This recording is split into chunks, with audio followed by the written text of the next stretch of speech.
El Colegio Mexicano de Ortopedia, en su 75 aniversario, presenta su segundo Congreso Virtual 2021. El doctor en Ciencias Médicas, Efraín Farías Cisneros, tiene estudios de posgrado en el Instituto Kleinert y en el Instituto Nacional de Rehabilitación. Realiza cirugía de la mano y reconstructiva de la extremidad superior. Es miembro del Colegio Mexicano de Ortopedia. El doctor Farías nos hablará sobre fracturas de falanges. Buen día, agradezco al Colegio Mexicano de Ortopedia la invitación. Vamos a hablar en esta ocasión de fracturas de falanges. Lo más importante de esta plática considero que es recordar una de las máximas de medicina, que es primum non nocere.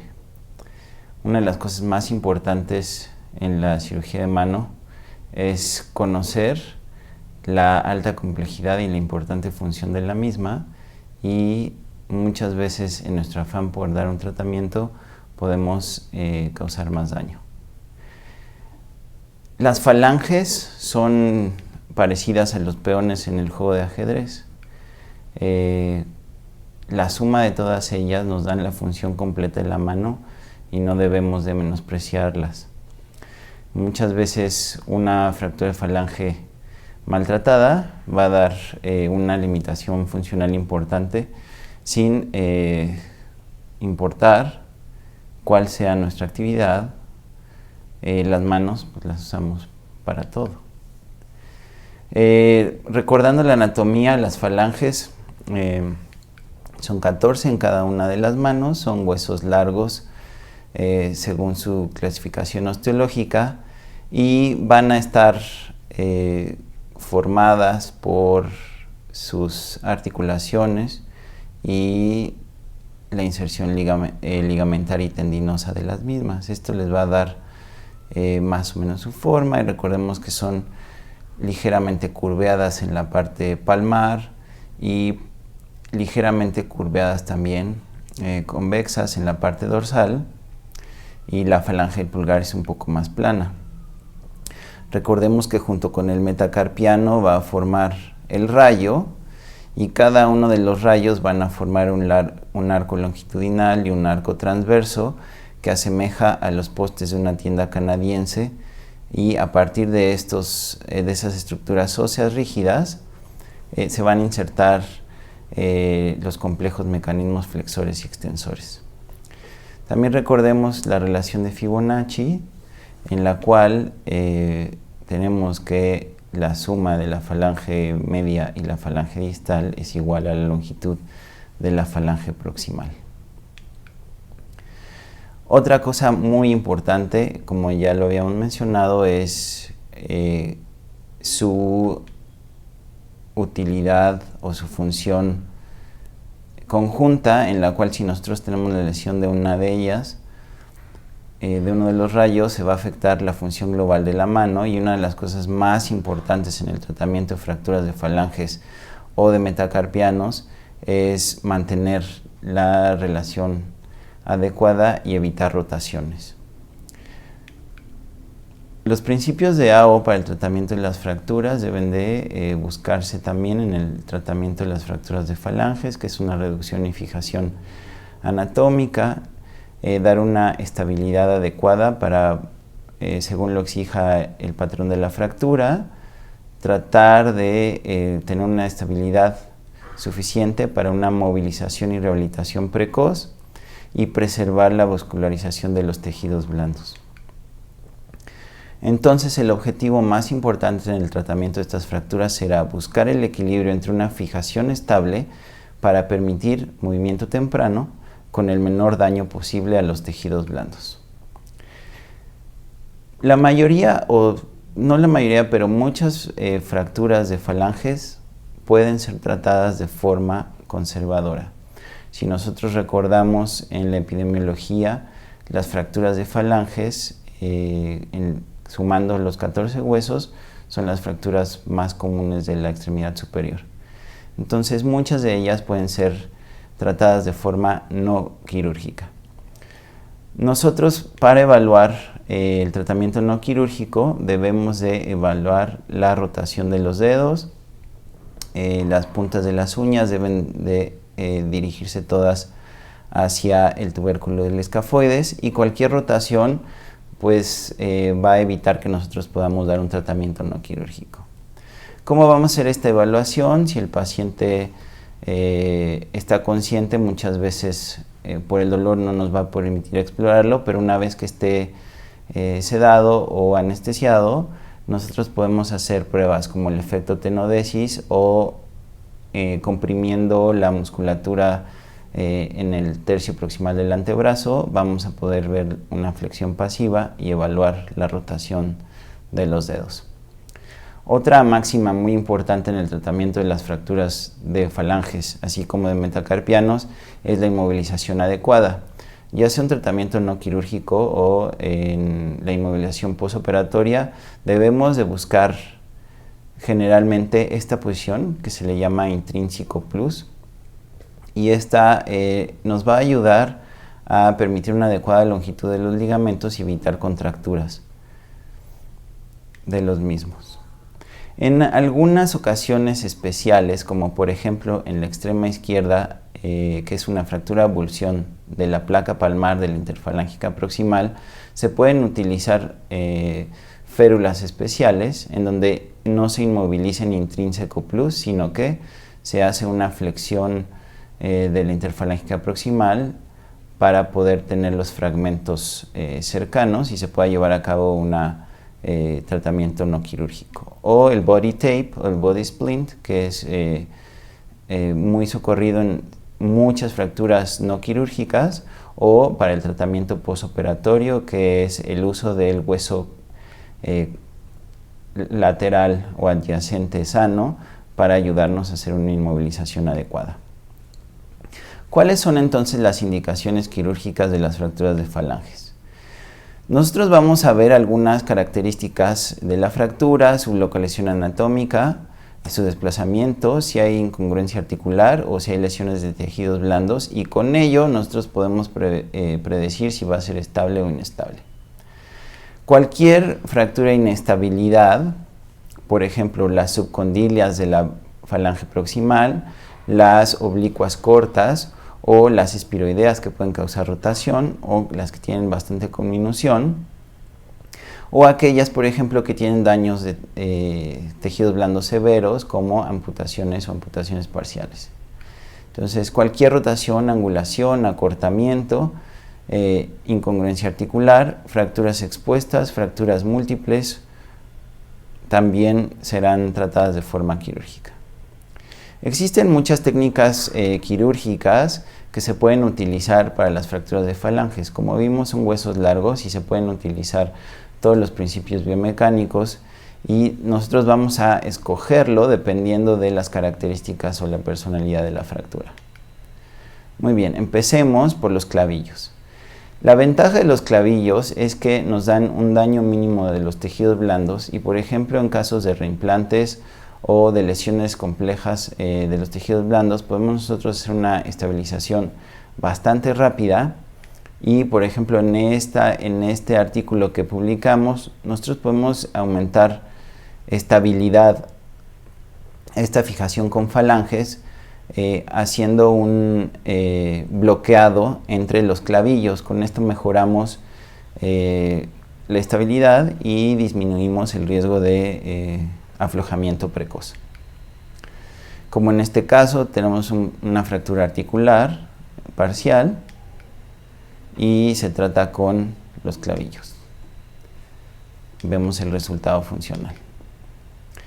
Cuando hay severo daño en tejidos blandos, una de las cosas más importantes es hacer la reducción en quirófano, tomar nuevas radiografías, y los clavillos nos ayudan a hacer una estabilización bastante rápida. O en fracturas inminentes por tumoraciones óseas benignas que pongan en riesgo la cortical y que no se puede utilizar otro método de fijación, también se puede utilizar. Aquí vemos otro ejemplo en la falange proximal del pulgar. Los clavillos intraóseos también pueden ser utilizados. Estos generalmente se utilizan en fracturas conminutas y en muchas ocasiones fracturas muy pequeñas o en reimplantes. Las placas de compresión también se pueden utilizar, recordemos, en la superficie convexa del hueso, y se tiene que hacer un pretensado de la misma para poder dar una adecuada compresión. Y se pueden usar tanto en la cortical dorsal como en la cortical lateral.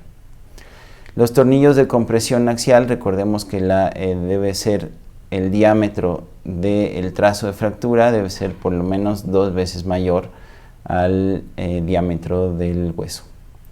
Y se deben de tomar ciertos principios, como poner el tornillo perpendicular al trazo de fractura y hacer canal liso para evitar que no haya una compresión en el trazo de fractura.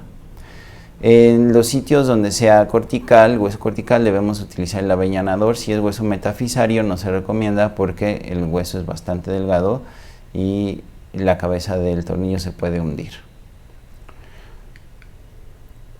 En estos casos vemos fracturas tratadas con tornillos de compresión axial, y podemos usar la cantidad de tornillos que pida la fractura.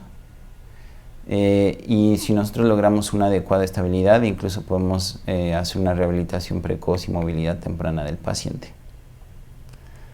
Aquí tenemos otro caso de una fractura de falange proximal del pulgar. Se usa con 3 tornillos de compresión axial. La fijación externa generalmente se usa para daño severo de tejidos blandos, y hacemos un puente de la zona dañada. En ocasiones se puede usar como tratamiento definitivo y en otras como tratamiento provisional. Las placas de estabilidad angular son bastante importantes porque nos ayuda a hacer una fijación interna, en la cual nosotros hacemos un puenteo del sitio afectado y sirve como sostén para promover la cicatrización de la fractura y conservando la longitud del hueso.